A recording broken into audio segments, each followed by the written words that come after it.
Христијан Мицковски понатаму е политичар со убедливо најголема доверба меѓу гласачите. Во последната спроведена анкета од страна на агенцијата Granulex на Мицковски, граѓаните му даваат доверба од 22,3%, што е далеку повеќе од останатите партиски лидери.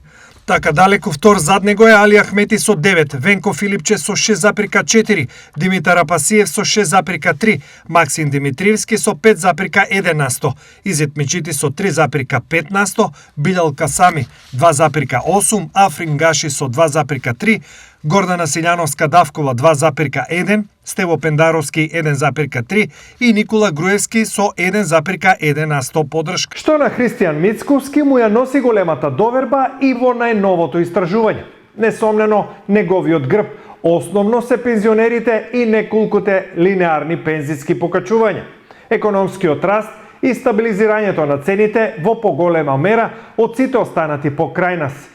Менаџирањето на нафтената криза, ниската цена на струјата, повисоките плати во секторите здравство, образование и администрацијата и секако инвестициите во општините. Анкетата на Granulex е спроведена телефонски на 1000 испитаници во период од 6 до 14 април.